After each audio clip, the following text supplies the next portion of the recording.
Hey everyone, welcome back to the Tech News. In today's episode, a little bit uncharacteristically, we're going to be talking about a cell phone, the Oppo Find X3. We're also going to be talking about how Netflix might get a little more expensive for you in the very near future, how China is trying to build its technological independence, Russia is slowing down Twitter, and the Gyro Glove. I'm going to tell you about all of this in today's episode after a quick intro.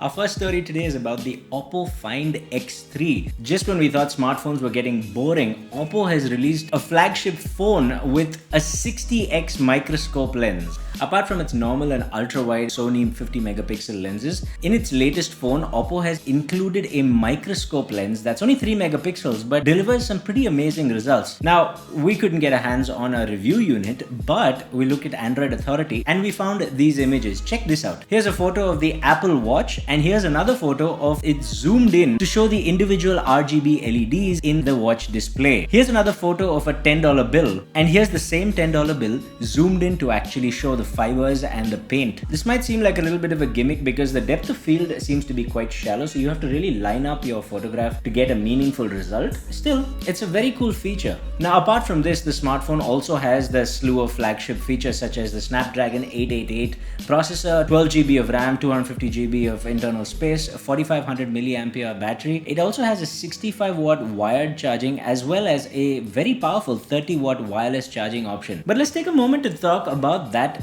beautiful camera bump. Now, while the iPhone and Samsung are just bringing camera bumps that are just simply raised off the body, Oppo's gone and decided to make a camera bump that looks like it's rising out of a pool of liquid metal. It almost reminds me of a 60s or 70s era automobile design, and it's lovely to see that Oppo is actually putting this kind of attention to detail. Of course, it is a flagship phone and it is set to sell at just under $1,400 in Europe. In other news, Netflix might be making its move to stopping you from sharing your password with friends and family. In a limited rollout of a new feature, some Netflix users reported getting a notification to prove that they are in fact sharing their residence with the person whose account they are using. Users said that they were prompted to do this either via text or email, but that they could ignore the verification step and continue watching anyway. However, after logging in a few times, Netflix did ask them to log in with a separate account altogether. So just a little tip, in the future we may not be able to share our passwords with just about everyone.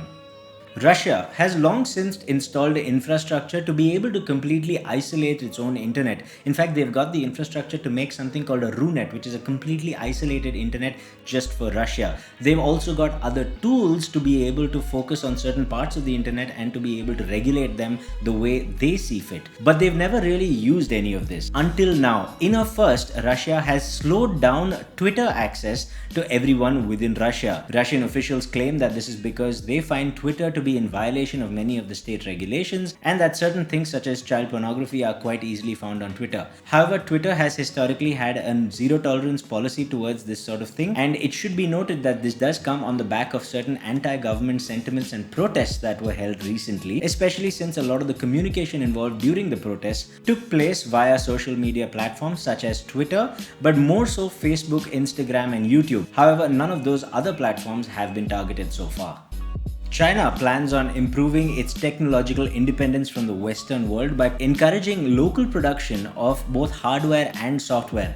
So far, China has a fully independent ecosystem when it comes to software. They have their own alternatives to Google, WhatsApp, and so on. But when it comes down to hardware, specifically areas such as microprocessors, they do seem to be lacking. Well, they plan to fix this by increasing their budget to fund local tech companies in developing alternatives to giants such as Intel, Microsoft, and Oracle, indicating that they want both hardware and software level independence. This comes on the back of the US announcing their plans to create a technological supply chain that will completely bypass China. So we're seeing both countries driving towards technological ecosystems that are independent from each other and are therefore less vulnerable to any trade wars in the future.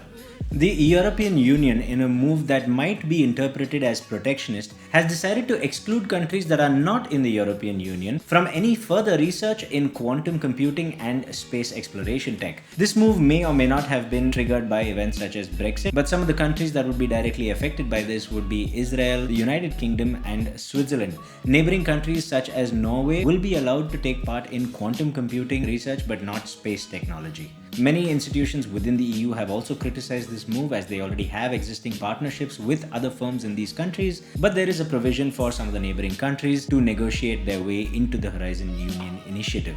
And finally, a company in the UK has made something called the Gyro Glove, which is a glove that goes on your hand and has a gyroscopic unit on its back.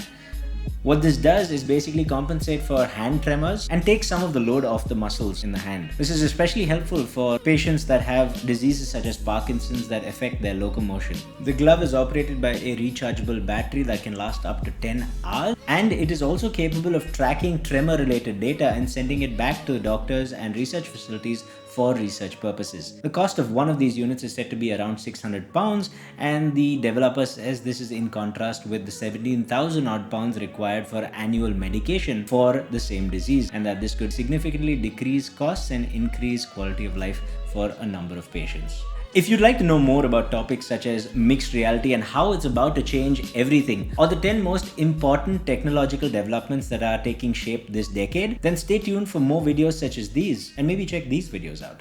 Thank you for tuning in. We'll see you in the next one.